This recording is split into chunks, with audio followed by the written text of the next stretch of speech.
Direktur Penyidikan Jaksa Agung Muda bidang tindak pidana khusus Kejagung Abdul Qohar mengatakan 3 hakim terbukti menerima gratifikasi atau suap dari pengacara Ronald Tanur Lisa Rahmat untuk memberikan vonis bebas. Padahal hakim sebagai wakil Tuhan di bumi seharusnya bisa menghadirkan keadilan untuk semua manusia. Dan untuk membahasnya sudah ada Profesor Hipnu Nugroho, Guru Besar Hukum Pidana Universitas Jenderal Sudirman Purwokerto. Selamat siang Prof. Hipnu. Selamat siang, Mas. Terima kasih sudah bersama dengan kami siang ini. Langsung saja Prof. Hipnu, kita lihat kalau Anda melihat kasus ini, apa yang terlintas di benak Anda? Apakah ini memang dalam tanda kutip ya, ini biasa terjadi atau bagaimana Prof? Ya, kasus ini tampaknya sudah sering kita dengar, yang disebut mafia peradilan. Mafia Mafia peradilan. peradilan itu terkait dengan hakim, terkait dengan pihak, apakah itu pihak penasihat hukum atau ke pihak orang lain. Dan ini tampaknya dibuktikan ada oleh penegak hukum. Oleh Baik. karena itu, ini suatu yang sangat-sangat memprihatinkan. Karena namanya hakim itu sebagai peradaban manusia, penjaga peradaban. Jadi kalau sampai peradilan berarti yang lain potensi rusak. Ini yang saya kira sebagai bentuk kerusakan dalam dunia peradilan. Dengan demikian, penangkapan yang kemarin terjadi itu harus kita beri apresiasi pada Kejaksaan Agung. Betul, itu memang memprihatinkan, tapi bagian dari penindakan, bagian dari suatu upaya dalam suatu pemerintahan bersih. Ini sejalan dengan pernyataan Presiden Prabowo. Dalam penegakan hukum, pemerintah harus bersih. Sehingga penegakan hukum harus tegas dan keras. Nah, konsep keras ini mudah-mudahan harus dipahami dalam hal penegakan hukum sekarang. Sehingga tidak ada tebang pilih. Siapapun yang terkait suatu tindak pidana harus dilakukan suatu penegakan hukum.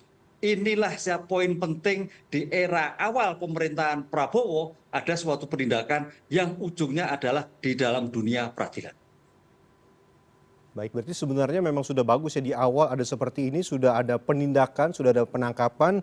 Dan tadi Anda sempat menyebut memang ini sudah biasa terjadi dalam kasus ini juga pengacara Ronald Tanur, Lisa Rahmat ikut terlibat. Artinya memang ada kerjasama yang biasa dilakukan dalam proses peradilan dan diduga terlibat dan ini memang sudah mengakar sudah lama begitu Prof ya?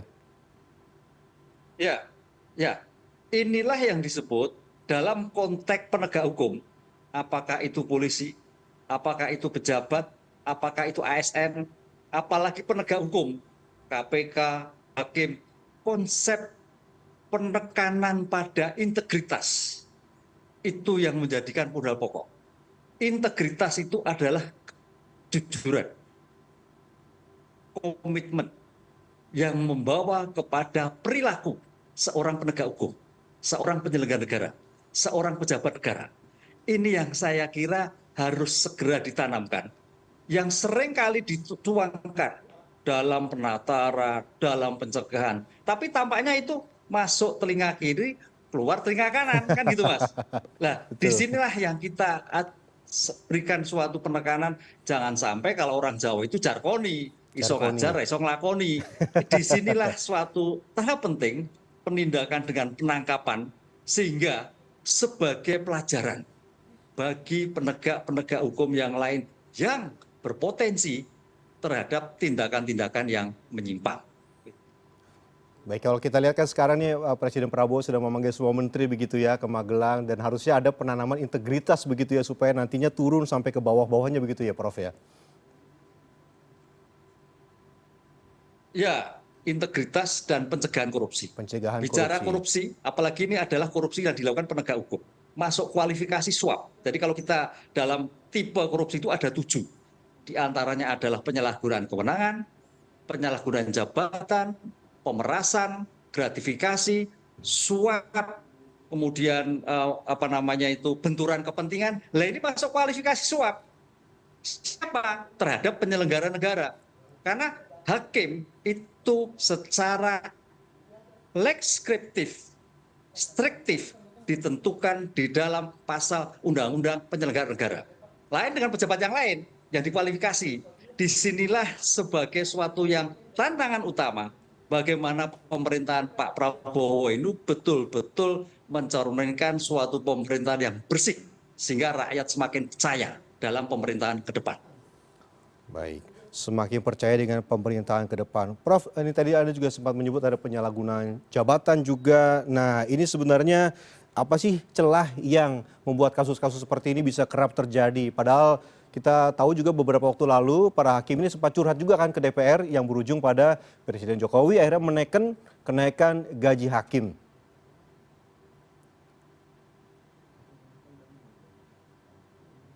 Ya, sebetulnya permasalahannya bukan celah ya. Kalau konteks bicara korupsi, penyalahgunaan kewenangan itu adalah apa ya istilahnya itu kalau kita itu rakus. Rakus. Rakus ya. Jadi rakus, kenapa rakus? Toh hakim itu gajinya sudah lumayan loh Mas. Kurang Oh, apa? oke, Sudah dinaikkan. Kalau gaji itu kecil, tapi tunjangannya. betul. Tunjangan itu suatu sudah luar biasa. Yang saya hitung itu di atas pegawai pejabat-pejabat lain. Apalagi pegawai negeri. Pegawai negeri itu kalau nggak salah di perguruan tinggi dosen itu 2002 itu sampai sekarang nggak naik-naik itu. Kemarin kan teman-teman hakim 2012 sudah mengajukan kenaikan. Nah, ini Betul. suatu pemerintah sudah cukup lah. Yang apalagi kemarin merespon kembali. Dengan demikian dengan situasi yang seperti ini kalau memang ada suatu tindakan-tindakan menyimpang, apalagi seorang hakim yang sebagai bentuk pengadil yang memberikan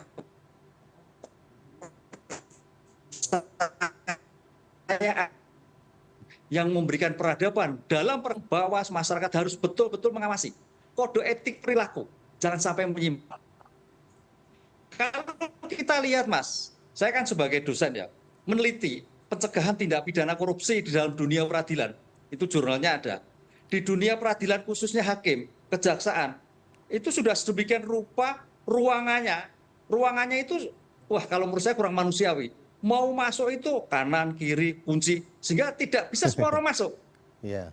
Tidak bisa. Saya berpikir waktu itu sama ketua pengadilan, apakah ini manusia sepertinya? Lah itulah SOP-nya Prof. Karena untuk supaya tidak lain orang jangan masuk, tidak sembarang masuk. Nah pertanyaannya, di dalam dunia suap menyuap, itu ternyata bukan di lembaganya, di kantornya, tapi di luar suatu sila. Nah di sini saya kira juga bagian usaha yang baik Mahkamah Agung dalam menata tata kelola pengadilan yang betul-betul steril, tapi perilaku di luar pengadilan yang ini sulit untuk kita pertimbangkan, sulit untuk kita awasi.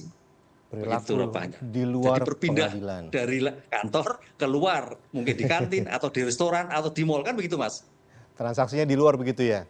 Ini tadi Anda menyebut ada kode etik juga, Iya, lalu balik lagi ke Mahkamah Agung. Nah, kalau kita balik lagi ke kasus Ronald Tanur, ini juga kita lihat dalam keputusan MA ini yang menyetujui kasasi atau kasus bebasnya Ronald Tanur ini ada semacam perbedaan pendapat atau dissenting opinion, Prof. Nah ini kalau Prof lihat ini ada sesuatu yang mencurigakan nggak? Apalagi dikabarkan juga Kejagung juga sempat menangkap ex pejabat MA dalam kasus ini.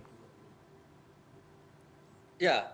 Dalam kasus Ronald Tanur, kemarin waktu itu pernah mungkin dengan CNN, itu suatu perkara yang mudah. Perkara yang saya mudah. Mudahnya apa? Barang buktinya jelas. Barang bukti tidak hanya barang bukti manual, tapi adalah barang bukti elektronik, CCTV. Iya. Ditambah lagi adalah barang bukti terkait dengan visum, Ya, forensik. Sekarang pertanyaannya, dalam mengulik dua alat bukti yang ditentukan pasal 8, apa susahnya untuk membuktikan? betul, Apa susahnya untuk menatakan salah yang bersangkutan?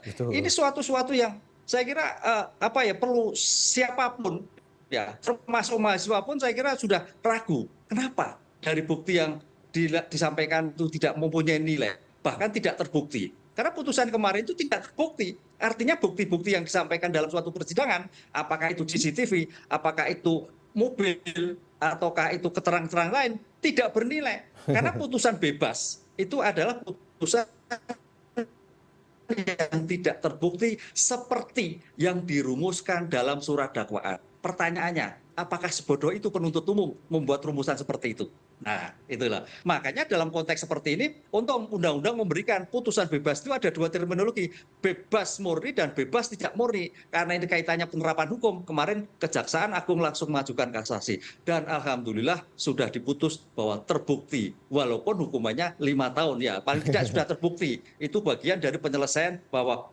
suatu persidangan itu bahwa bukti yang disampaikan dalam suatu pembuktian mempunyai nilai bahwa dia adalah orang yang bersalah.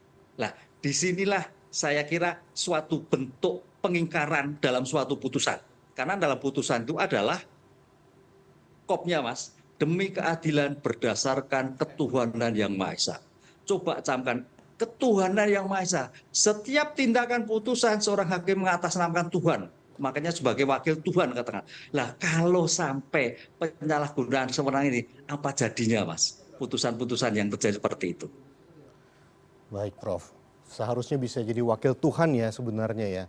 Prof, ini tadi Anda menyebut juga memang sebenarnya buktinya semua sudah jelas ya. Dari CCTV kita lihat memang ada diduga juga memang melindas.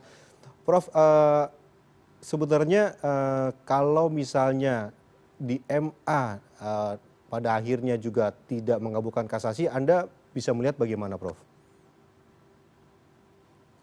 Kalau seandainya, kita bicara seandainya, kalau Seandainya. tidak mengabulkan kasasi, ya saya kira MA tidak mempunyai suatu kepekaan, tidak mempunyai suatu pemahaman komprehensif. Apa itu bukti? Bagaimana itu bukti bernilai? Kan gitu. Hukum itu masuk logika, Mas. Bukan dikayang-kayang, logika. Ketika menjatuhkan putusan itu logika hukum itu masuk. Logika bukti itu masuk. Jadi nggak bisa dikarang-karang. Hmm. Apalagi dunia sekarang sudah semakin terbuka. Media demikian juga. Jadi apa yang dipersidangkan dari detik itu juga bisa lihat, orang melihat sebenarnya kualitas bukti, nilai bukti, sehingga sampai memutuskan lain. Saya kira suatu pertaruhan dari jabatan yang mereka, pertaruhan pertanggungjawaban pada Tuhan Yang Maha Esa. Apalagi putusannya berdasarkan ketuhanan yang atas nama Tuhan, Mas. Gitu. Iya, berat memang ini Prof ya. Prof, Berat sekali itu, berat, berat. Prof, ini kan Mahkamah Agung juga sudah membatalkan ya keputusan bebas tadi dan sudah mengabulkan kasasi. Sebenarnya kapan Ronald Tarun ini sebetulnya bisa ditangkap dan dijebloskan penjara, Prof? Ya, sekarang kan sudah masuk bagian dari penyidikan, praadjudikasi. Praadjudikasi kemarin sudah dilakukan penangkapan pada 3 oknum hakim. Kemudian salah seorang pada penasihat hukumnya. Sekarang pertanyaannya, kapan pemberi dana? Sekarang kan pemberi dana Pemberi dana. kepada penasihat hukum ketiga hakim. Lah, ini tinggal menghitung waktu. Pemberi dana itu siapa? Siapa yang mengantarkan? Siapa yang menghitung? Saya kira tidak cukup hanya 3 hakim sama penasihat hukum. Termasuk Kejaksaan Agung merumuskan pasal 5 ayat 1, 5 ayat 2, pasal 13 gratifikasi, termasuk pasal 55. Ini sebagai bentuk untuk menjadikan bahwa perbuatan ini adalah perbuatan bersama-sama. Bersama-sama. Antara ada pelaku, ada yang melakukan, ada yang turut melakukan, ada yang membantu melakukan. Disinilah saya kira kita support pada Kejaksaan Agung untuk menentukan siapa saja yang bertanggung jawab atas suap kepada hakim di Surabaya itu. Baik, pemberi dana semua yang membantu, Prof, ini kalau bisa dibilang berarti keluarga-keluarga terdekat dari Ronald Tarun apakah bisa juga ikut terseret, Prof? Disinilah nanti kuncinya bagaimana membuka, kalau Pak Hakim kan mungkin hanya menerima penasihat hukum. Penasihat hukum. Nah, penasihat hukum itu harus juga nanti menjelaskan nanti jaksa penyidik siapa dananya dari siapa saja. Apakah dana pribadi, apakah dana iuran, bisa juga toh Mas. Itu 20 M loh ya, iuran di antara saudara, Pak D, Bude, kan itu bisa menambah kemana-mana itu nanti. Siapa yang membawa, kan gitu loh. Kita baru asumsi bahwa ini baru Pak N tadi, tapi Betul. siapa tahu itu dana pinjaman keluarga, pinjaman yang lain. Lah, ini berkembang. Oleh karena itu kita support ini pada Jaksa Agung untuk betul-betul semua perkara itu tidak ada yang tersisa dalam Betul. pengungkapan perkara 3 oknum hakim di Surabaya. Terima kasih banyak Prof. Hipnu sudah bersama dengan CNN Indonesia News Hour pada siang ini. Selalu sehat selalu. Terima kasih banyak. Sampai bertemu kembali. Sama-sama. Terima kasih.